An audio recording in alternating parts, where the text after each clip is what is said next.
This show is produced by the Hartman Media Company. For more information and links to all our great podcasts, visit hartmanmedia.com.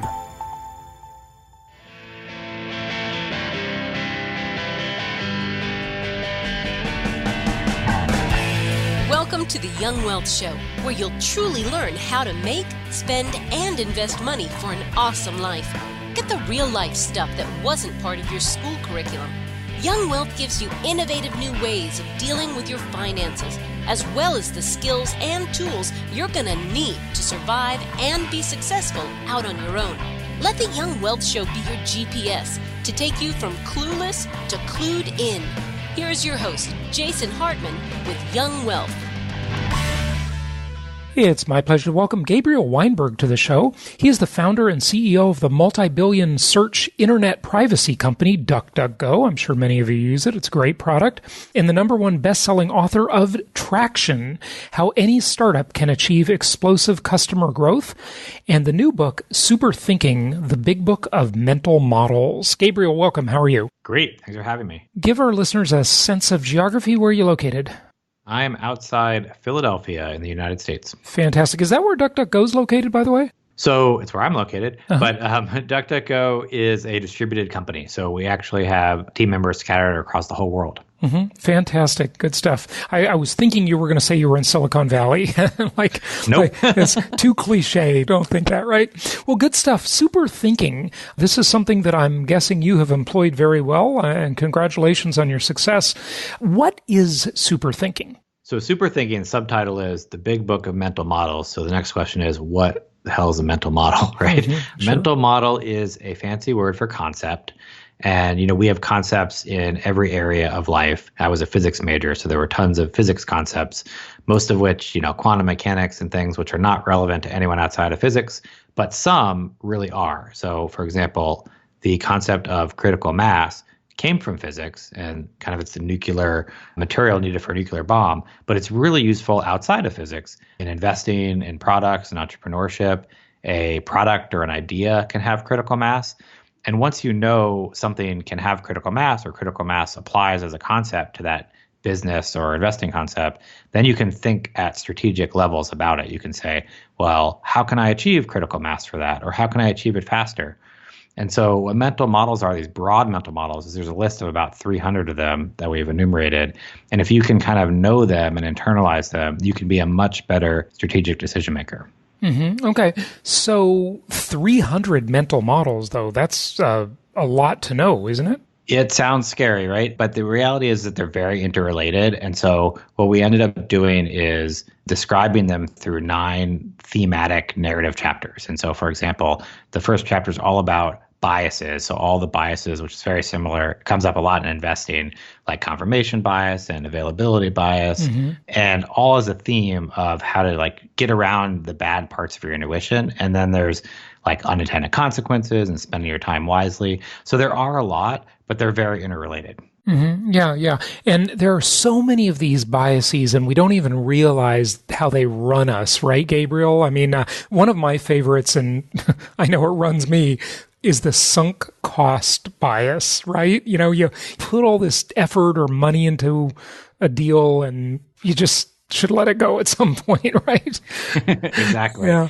Yes, just to put some words in that, the sunk cost is, let's say you go to a movie and you've already paid for the ticket and you're 10 minutes in, and it is terrible. The worst movie. Yeah. And so you're like, I got to walk out of there. That's what the rational move to be. But most people don't walk out because they're like, I just bought this ticket. I have to make my money's worth. But the reality is you already spent the money. And so that happens a lot in investing. It goes with another mental model called loss aversion, where people are much more afraid of losing what they already have than they are necessarily gaining. And what happens as that operationalizes is, say you bought something like a stock, and you want to wait until it goes down, and you just wait until it crosses that original price just to make you feel like you got a gain. Right. But in reality, you probably should sell it earlier if it's not worth that much. Right. That really relates to opportunity cost, doesn't it? Because I like to talk a lot about how you can't hear the dogs that don't bark, and the question of compared to what, right? We never really evaluate what is unseen. or, what we might have gained had we done something else and not had all this sunk cost into whatever that deal was, right? Yeah, opportunity cost is one of these models that really was the motivator for writing the book in the first place. Good. And what happened is I was trying to train executives at the company I founded, DuckDuckGo, and I started realizing that, executives, their main role, and the same is true if you're running your own company or running your own investments, is to make good decisions. And then I tried to do introspection into what makes good decisions and came upon the realization that you really need to know all these different models. But what really was the kind of epiphany moment for me was all these people coming up to me and saying, we've got to do this project. It is the most important project. Like, here are all the reasons why we should do it. And I kept finding myself saying back to them, okay, I can see why your product's important, but is it more important than all these other projects we need to do? And if you're arguing for we should do X, you really need to be arguing for we should do X instead of Y and Z. And that's exactly what opportunity cost is. Okay, so I kind of took you down that track, and I think that's a good one for sure. But there are 300 of these mental models. Yeah. Okay, so which are the biggies? I guess. You want me to highlight some for you? Yeah, highlight the ones that are affecting most of us, right?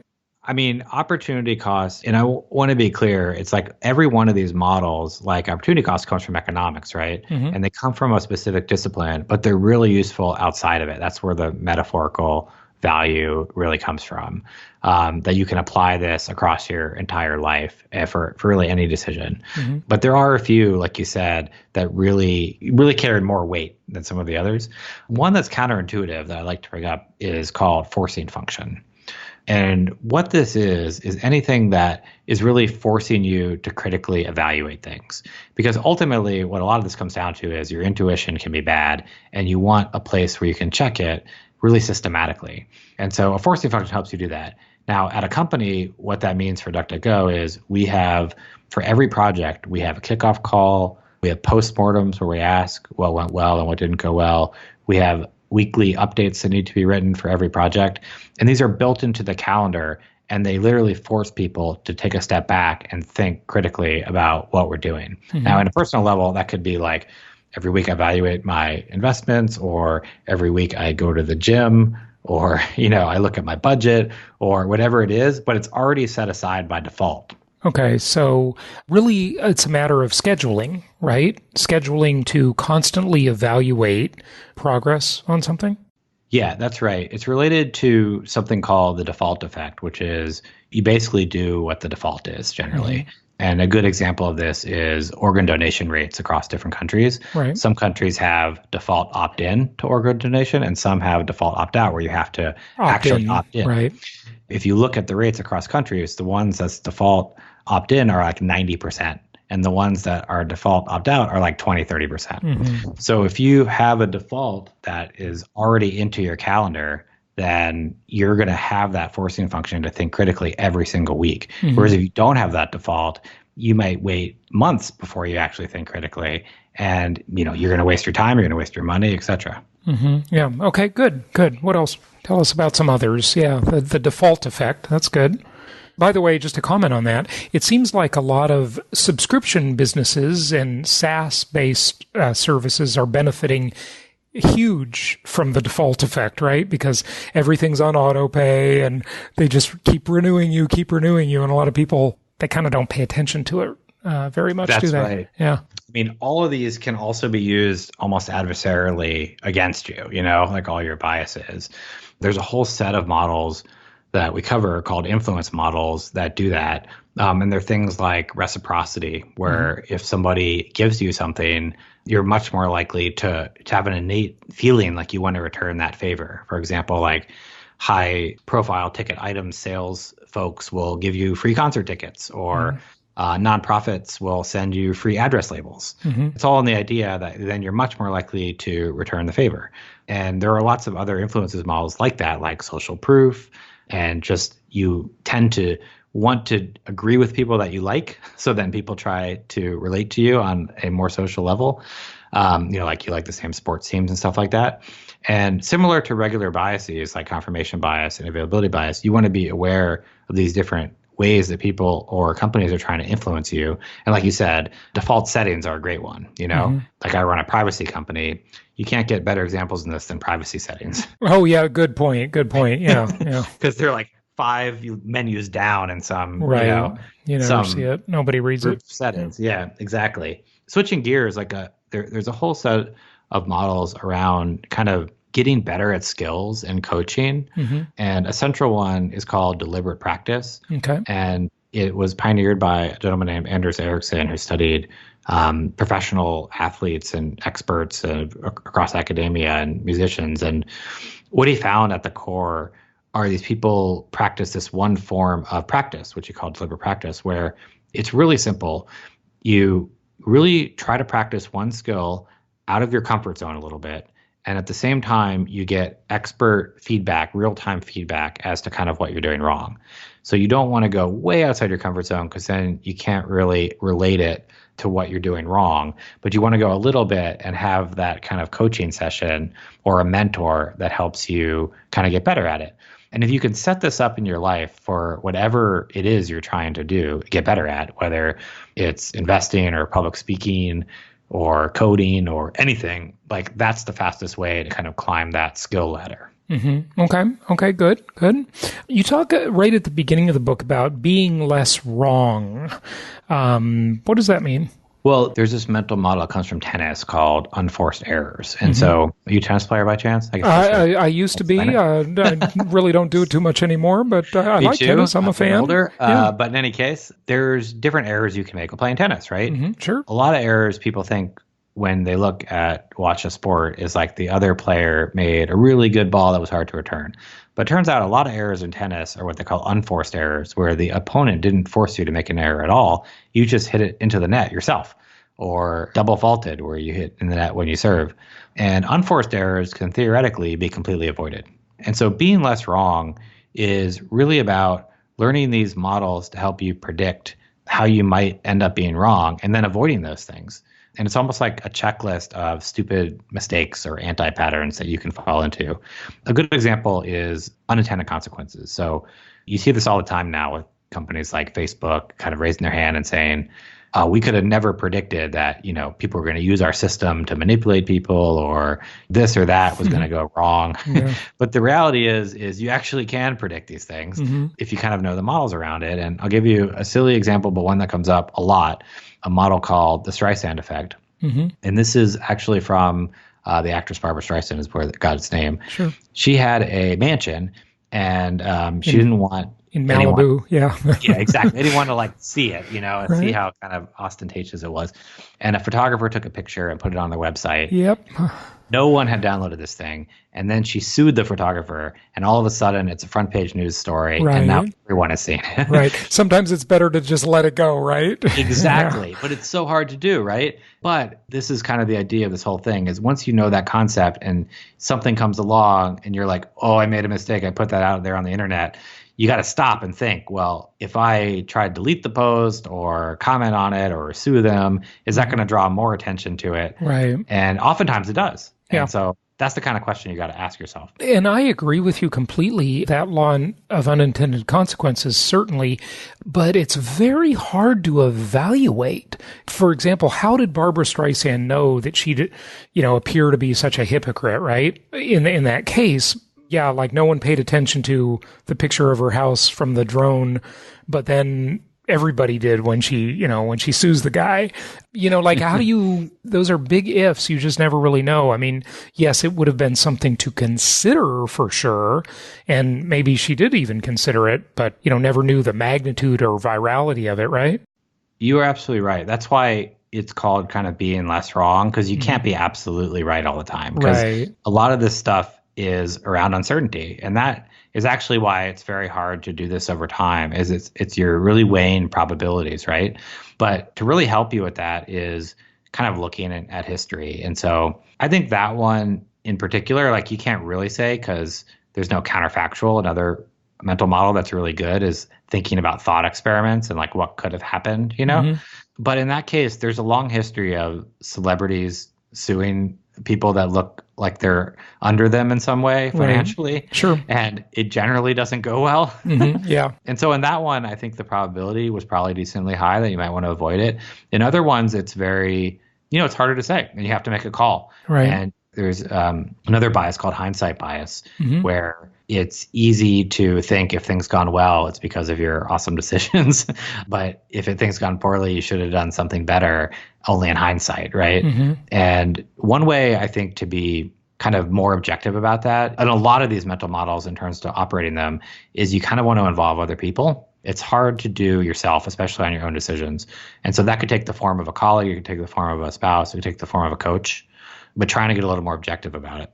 Yeah, definitely. You talk about, what's interesting, just one more comment on the Streisand thing.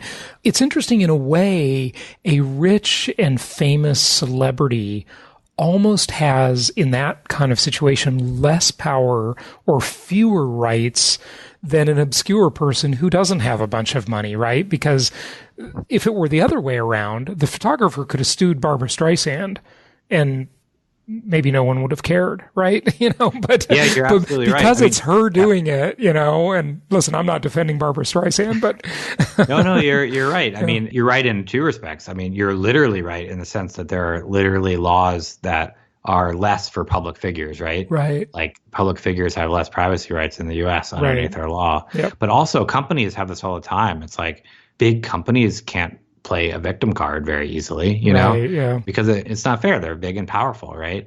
And so I think recognizing your place is definitely important to evaluate in all these situations. Yeah, very, very important. That's one of the important things. You talk about flexing your market power. That's in fact your last chapter in the book. Tell us about that. Yeah, this is all in the realm of kind of getting something that has a sustainable competitive advantage. And so by that I mean is something like arbitrage, where you're just, finding a low price here and selling it there in another market. Those kind of opportunities are really easy to get into and so don't last very long. And generally, like people who do that business, say on eBay or whatnot, they have to keep cycling it over and over and over again. Whereas someone or some business who has a sustainable competitive advantage, once they kind of find that advantage, they can persist for decades even and make profits. And the key to doing that is this idea of market power. Market power is really just the ability to charge higher prices. But if you think about it from a personal perspective, we have a lot of illustrations in the book, and this is one of my favorites. It's from the movie Taken, if you're familiar with that. I remember it, yeah. Where Liam Neeson says, I have a unique set of skills, Yeah. And that's basically what market power is. If you're somebody with a unique set of skills, then you can go sell those skills in the marketplace and basically demand your price, or the same if you're a company and you have a unique differentiated product that people want. Whereas if you have a commodity product or you are a person that has only commodity skills, the market tells you what the price is. And so figuring out how to get that market power via differentiation is kind of a key set of mental models. And one of the ones at its center that kind of Peter Thiel has explained really well, actually there's kind of two. One is this notion of a secret, where something that you believe is true that other people or society in general doesn't realize it's true yet. And it often takes a while for that to propagate. If you know one of these secrets, you can often use it to have market power. And similarly, there's another matrix by a venture capitalist, Andy Radcliffe, who talks about contrarian versus consensus bets. And this is true in investing, but it's also true in entrepreneurship. To really get outsized returns, you need to make a bet on the future, kind of based on a secret that is different than everyone else is betting on. Because if you bet the same as everybody else, you're never going to get outsized returns because everyone else needs to get a return too. So the way to get a real outsized return is to bet on something that's contrarian and be right. Okay, but is that really such an aha? I mean, be a contrarian, take a risk, and if you're right, you're going to score big time. That's like just taking the long shot, right? Or is there more to it? Am I not getting it? Exactly. And by the way, before you answer, maybe we'll take that into your own business experience. When was DuckDuckGo founded? 2008, and I think it's a good example. Yeah, right? And here's the example I was going to make out of it. The secret is that everybody was just, and this may not be the one you were going to say, but it's one I thought of as you were talking. Everyone was just going along with the standard thing, and their privacy's being abused, and Big Brother Google is looking over their shoulder all the time, et cetera. Now, Google's not that old, but, right around the same time, I guess. It's like maybe you brought to the fore, you brought some attention to this thing of, look, your privacy is being abused, and we're here to fix that. Is that what you were going to say? Yeah, there were a couple secrets embedded in it. Uh-huh. One is that one, and that's exactly right, is that one of the things that I realized was that privacy was not only being violated, but it was being violated more and more over time, right? Mm-hmm. Ads were getting creepier and creepier, and there was no real counterbalancing effect. And that ultimately people were going to wake up to all the privacy harms and want an alternative. And so one of the problem with doing this and making contrarian bets and having secrets is it's really hard to time, right? So that was 2008. It didn't even really become a bigger thing in terms of privacy awareness until 2013 when the Snowden revelations happened. And that was more focused on government surveillance. And then corporate surveillance didn't really become huge in the mainstream until 2018 when Cambridge Analytica happened. So we're talking 10 years after the founding, right? Yeah. And that's the hard part with some of this differentiation and market power. But if you can kind of stay around and you're right, then you need to have kind of validation. And we talk about de-risking and running experiments. But if you can do that, then you can be in the right place. It seems like you're in the right place at the right time, right? Yeah, very interesting. You can't be too early. No prophet is ever revered in his own time or town, as the old saying goes, right? Very good. Wrap it up with any closing thoughts, maybe any questions I didn't ask you, and give out your website too, Gabriel. Well, it's at superthinking.com. But one metaphor that might be useful, which we kind of use in the introduction, is arithmetic, actually. If you think back to when you learned arithmetic, you start out counting and then you do addition, right? And then you eventually learn multiplication and division. Now, multiplication and division are actually just different modes of addition, because if you do like 2 times 4, it's just 2 plus 2 plus 2 plus 2.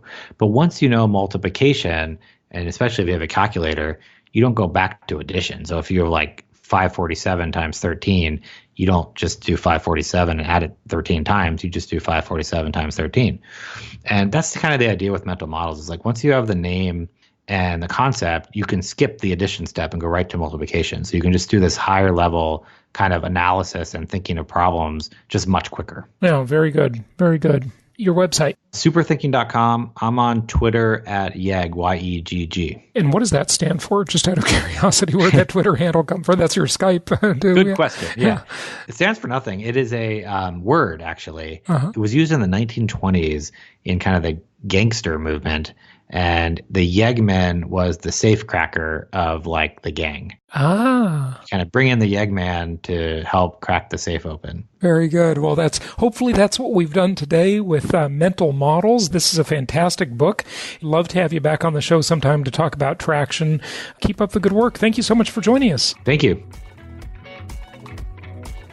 Thank you so much for listening. Please be sure to subscribe so that you don't miss any episodes. Be sure to check out the show's specific website and our general website, hartmanmedia.com, for appropriate disclaimers and terms of service. Remember that guest opinions are their own, and if you require specific legal or tax advice or advice in any other specialized area, please consult an appropriate professional. And we also very much appreciate you reviewing the show. Please go to iTunes or Stitcher Radio or whatever platform you're using and write a review for the show. We would very much appreciate that. And be sure to make it official and subscribe so you do not miss any episodes. We look forward to seeing you on the next episode.